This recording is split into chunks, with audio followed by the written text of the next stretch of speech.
Hello U.S. History students, and welcome to Unit 7, Lesson 1, The Early Cold War. The end of World War II really marks a huge turning point in U.S. history because this is the first time the United States has really taken an active role in world affairs. If you think back to the end of World War I, yes, Woodrow Wilson promoted and proposed the League of Nations, but the United States never actually joins the League of Nations. The U.S. becomes a leader in both the United Nations after World War II and the World Bank. And so for the first time, the U.S. has really joined an international organization to intervene in world affairs. This is the pinnacle of the United States becoming a world power.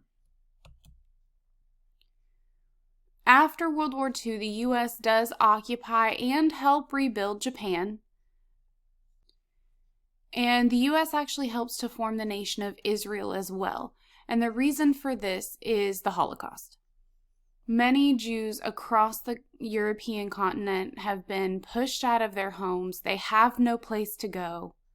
So those who survived the Holocaust need a homeland, essentially. And because the Jewish homeland is Jerusalem, the United Nations helps to create the nation of Israel near where the homeland of the Jewish people is in the Middle East. This is going to cause a lot of conflict as we move forward throughout U.S. history.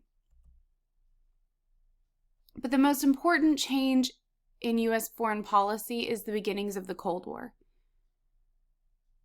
We were frenemies, I guess you could say, with the Soviet Union during World War II. It's more the concept of the enemy of my enemy is my friend after Hitler has stabbed Stalin in the back, invaded the Soviet Union. The only thing that Stalin has is to turn to the Allied powers. So while we were on the same side in World War II, it doesn't mean we have the same ideas of how our countries should be run. At the end of World War II, though, the United States and the Soviet Union are the superpowers in the world. And we really dominate world politics, except we do it in two completely different ways. From 1945 to 1991, the United States and Soviet Union enter an era of distrust, hostility, and really differing ideals. And we call this the Cold War. Now there's two sides to this coin, capitalism and communism. Capitalism is the U.S. way of running our economy. Under capitalism, all industry, business, and agriculture should be owned by private people or firms. Competition between rival factories or shops or farms will cause prices to fall and make firms more efficient. Any person should be able to start a business and have employees. Any profit that person makes is a reward for their hard work. Anybody can do it. The average standard of living is higher than under communism, but there's a huge wage gap between rich and poor. Choice of many parties in government chosen by the people, so our governmental system is a democracy. And then we have a free economy. Under communism, things are really the complete opposite. Everything belongs to the state and should be run by the government on behalf of the people. A classless society is achieved by overthrowing capitalism by revolution. Under communism, there is no private ownership of businesses, and no private person should be allowed to profit from the work of other citizens. All profits, instead of going into the pockets of one owner or even shareholders, goes to the state, meaning the government, and benefits everyone. Lower average standard of living, however, in theory, and it's very important to understand the in theory part, everyone is equal. Fairness and equality for all, a controlled economy, and there's a single party of government because there isn't any need in their minds for anything other than one party. These are two completely different political and economic ideals. And the rest of the world is looking upon those two nations as the two world powers on how to run things. The reason we call it a Cold War is because we're not fighting with guns as much as we are fighting with ideology, fighting with ideas. The U.S. promotes democracy and capitalism, while the Soviet Union tries to spread communism. The differences in those ideologies really make each other fear the other nation. And the desire to spread these ideas lead to this almost 50 years of distrust and hostility. There's proxy battles, meaning small wars that go back and forth. And we'll look more in depth into what those proxy wars really are later in this lesson and continue throughout the unit. And then another really big fear throughout the Cold War is nuclear war. Because it's not long after World War II that the Soviet Union gets nuclear technology. And so throughout, especially the 1950s and 60s, we're really afraid that the Soviet Union's going to shoot nukes at us, or they're afraid we're going to shoot them at them. So the Cold War is really, again, not a war of bombs and guns, but a war of ideas. So let's look at a few of the causes. So during World War II, the U.S. and the Soviet Union worked together to defeat the Axis powers. But World War II increases tension between the USA and the USSR, being the Soviet Union. And the reason for this is, even though we're on the same side, it doesn't mean we have the same ideas or the same beliefs. And there are several times throughout the war that when FDR, Churchill, and Stalin meet, Stalin gives his ideas on what he believes is best for his country and best for the rest of the Allied powers, and he's really just kind of neglected. It's like they're not listening to him, they choose their ideas over his. And because of this, he never really trusts the US or Great Britain. But it's, again, more of the enemy of my enemy is my friend. We're all fighting Hitler, therefore we'll band together. And then the Manhattan Project gives the U.S. a monopoly on nuclear weapon technology. At the end of World War II, we are the only nation in the world that has that kind of technology. And that really makes a lot of countries fear us. And the Soviet Union wants in on that as well. During World War II, at the Yalta Conference in 1945, Stalin agrees to allow self-determination in Eastern Europe, meaning all of those countries in Eastern Europe that Hitler had taken over, and we're going to allow those countries to determine for themselves how they want to govern. But Stalin's afraid.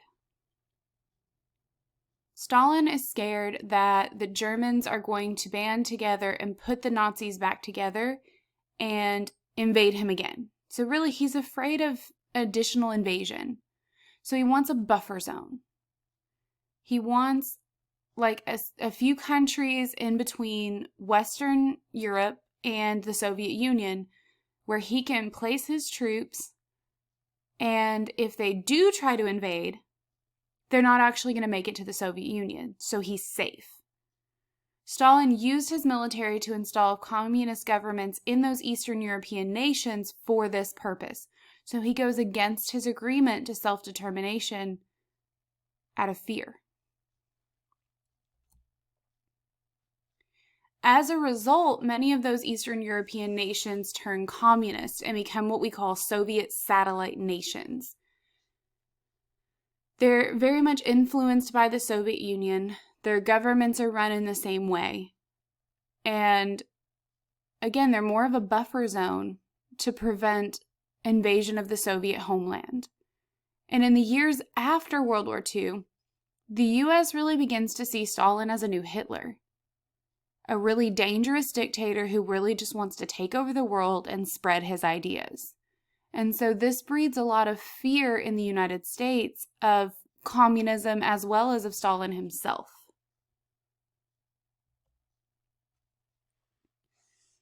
So by 1946, 1 year after the war is over, Europe is divided by a theoretical Iron Curtain. It's a hypothetical border that separates democratic and capitalist Western Europe from communist, totalitarian Eastern Europe. And the term Iron Curtain is coined by Winston Churchill in a famous speech that he gave, where he says, "From Stettin in the Baltic to Trieste in the Adriatic, an Iron Curtain has descended across the continent. Behind that line lie all the capitals of the ancient states of Central and Eastern Europe: Warsaw, Berlin, Prague, Vienna, Budapest, Belgrade, Bucharest, and Sofia. All of these famous cities and the populations around them lie in what I must call a Soviet sphere, and all are subject, in one form or another, not only to Soviet influence, but to a very high and in some cases increasing measure of control from Moscow." The U.S. created a foreign policy at that point called Containment to stop the spread of influence and the spread of communism. So we're containing it. We're keeping it where it is and not allowing it to spread. When the USSR, or the Soviet Union, begins to pressure Greece and Turkey to turn communist, the U.S. creates what's called the Truman Doctrine, named after our president at the time, Harry S. Truman, promising economic and military help to any nation threatened by communism. So what we're offering is, if any country is being threatened by the Soviet Union or one of its satellite nations, we will give them money as well as military aid to help stop that communist nation from taking them over. The Truman Doctrine works, and neither Greece nor Turkey falls to communism. So the easiest way to remember the Truman Doctrine is T equals tanks. Truman Doctrine equals military force.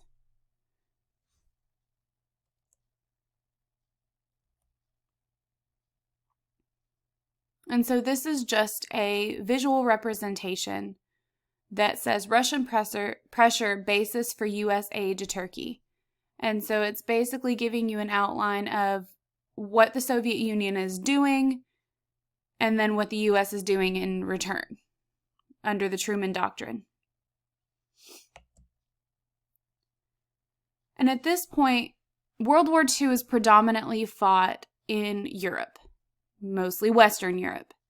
And many of those countries, just like after World War I, are having a very difficult time recovering from the war, which leads to fears that the Soviet Union is going to start trying to take over places like France or Great Britain or Spain because they cannot fight back.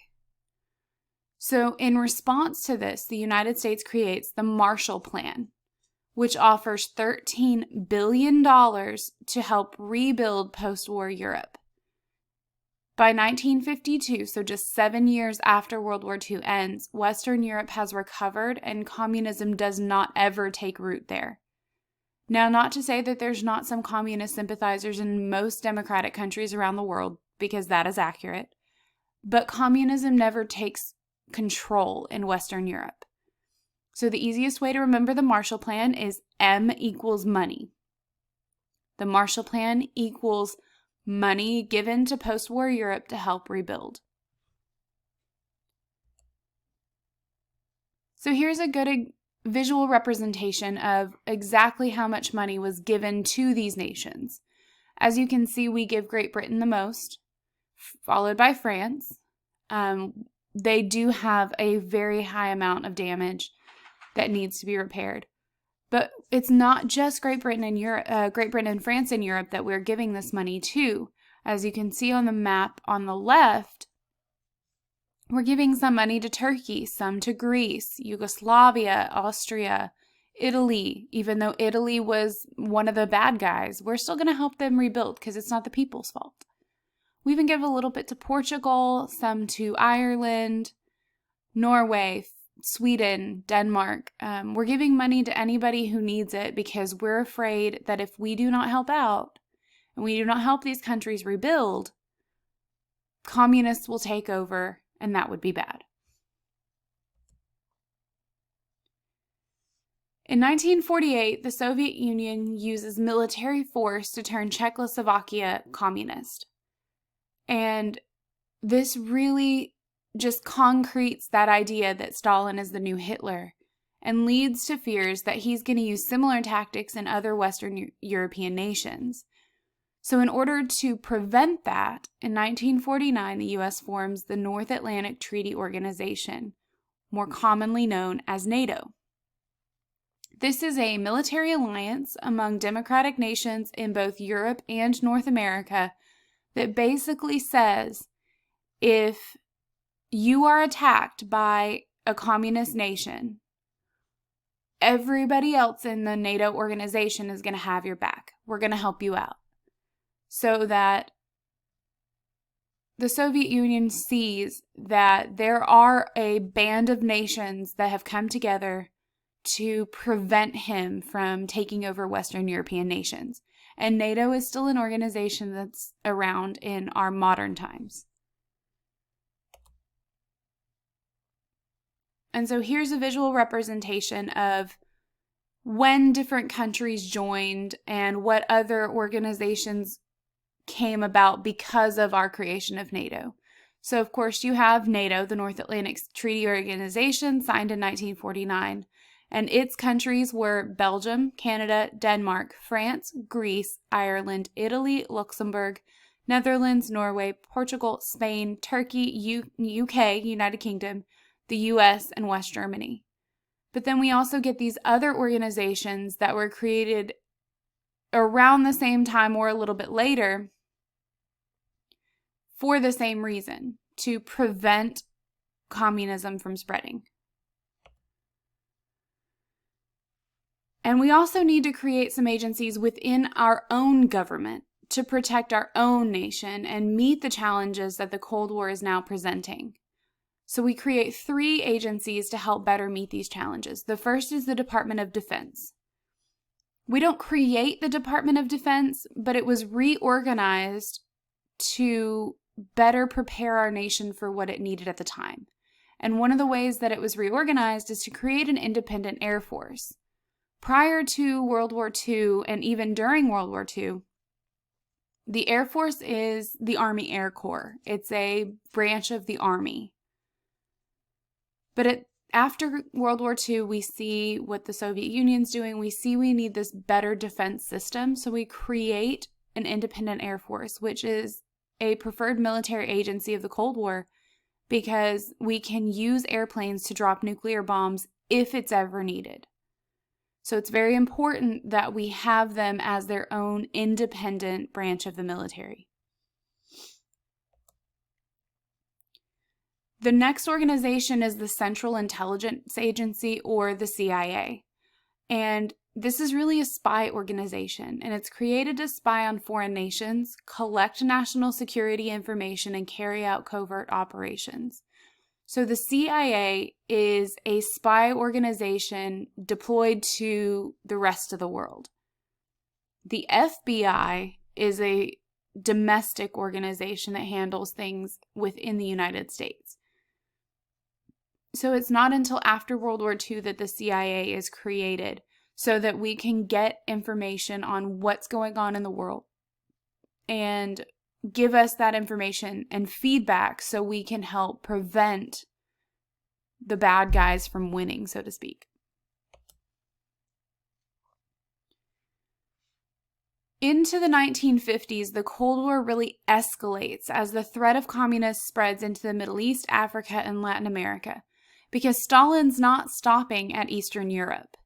He wants to spread communism throughout as much of the world as possible because he believes that it is the way to go, the way to run a government.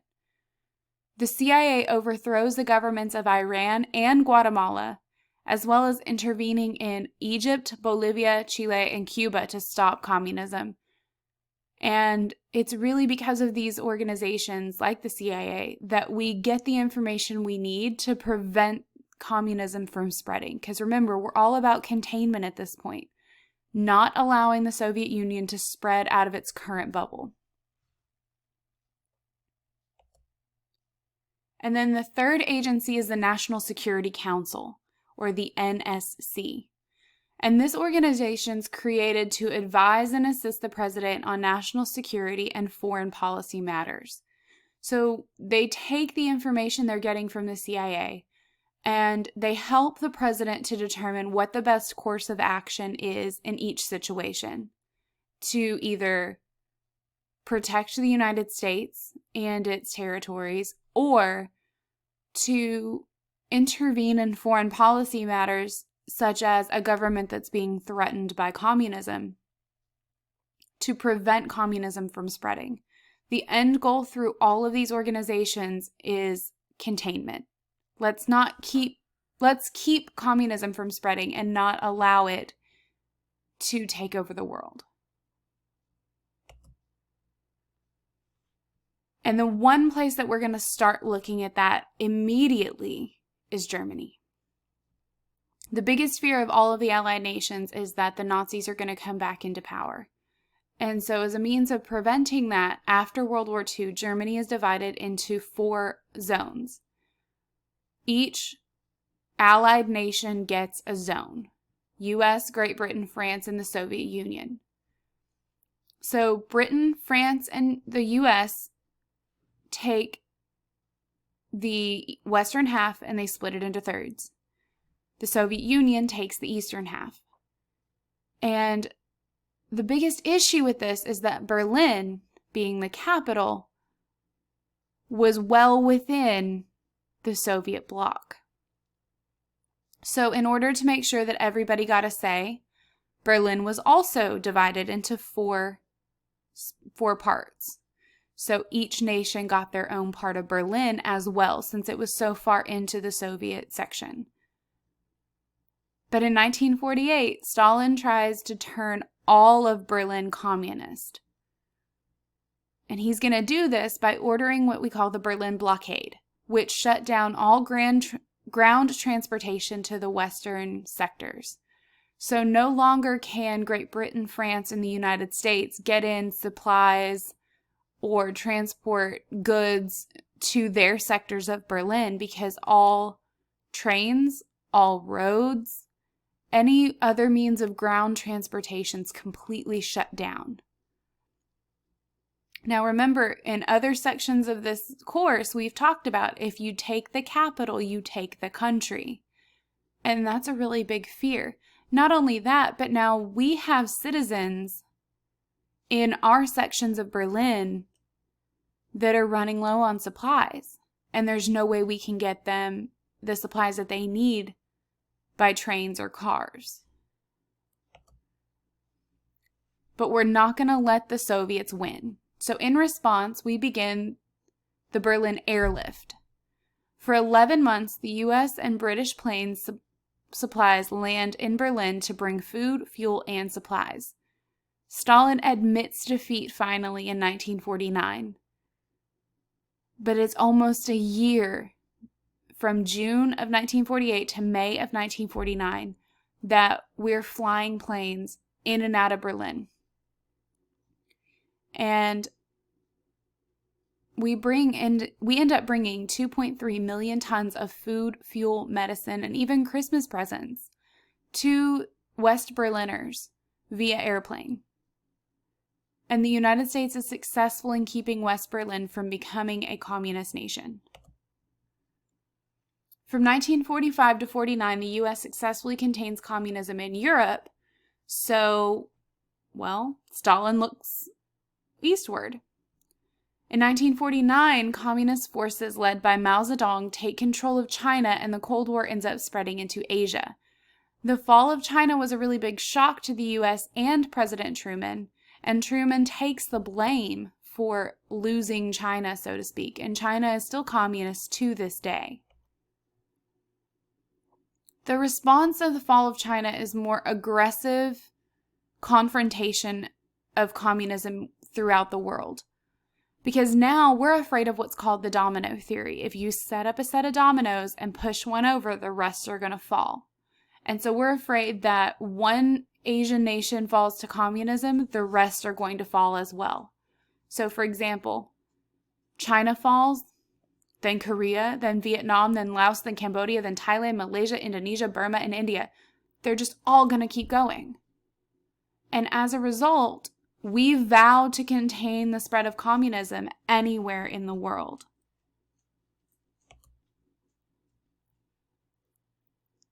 And the next place that we have to focus is Korea. After World War II, Korea is divided along the 38th parallel, with a communist government in the north and a democratic government in the south. Well, in 1950, North Korea, using Soviet-supplied weapons, crossed the 38th parallel and attacked the Koreans in the south.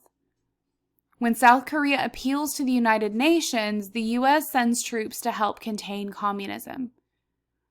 But when the U.S. pushes too close to China, the Chinese army enter the war and they help North Korea. And this is a very unpopular war in the United States, because a lot of Americans don't understand why we're there.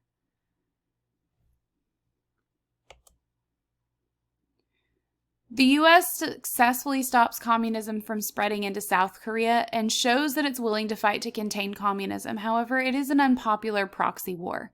This is, like I said, one of those times when we have a war where it's not the United States fighting the Soviets, but it's the Soviets on one side helping one country and the U.S. on the other side helping the other country. And that's what Korea is. We call it a proxy war, because we're not directly fighting with guns with the Soviet Union, but we're fighting against a communist nation being backed by them, and we're fighting on the side of a democratic nation fighting against that communist nation. The Korean War lasts 3 years, and a ceasefire is agreed upon in 1953. The fighting stopped, funny enough, exactly where it begins, at the 38th parallel, and even to this day, the 38th parallel is that boundary between North and South Korea. As you know, North Korea is still communist, South Korea is democratic, and to this day, they've never signed a formal treaty. So the issue with Korea is that another war could break out at any point, because technically they've never agreed to terms on what they are going to do to stop fighting. The U.S. stops the spread of communism into South Korea, but in 1954, communist Ho Chi Minh begins a war to gain independence for Vietnam as well. And we're going to look at the Vietnam War a little bit later. From 1945 to 49, the U.S. successfully contains communism within Europe. But over the next 40 years, the Cold War just intensifies as communism spreads in Asia, Africa, and Latin America. And the Cold War intensifies as new nuclear weapons are introduced. We get increased espionage, which is spying. And wars begin to break out in Korea, Vietnam, and Afghanistan. And these are those proxy wars, where the United States is not directly fighting the Soviet Union, but the Soviet Union is backing a communist nation and the U.S. is backing a democratic nation. And this really goes on until 1991, when the Cold War is finally over. This brings us to the end of Unit 7, Lesson 1, and I hope you have a great day.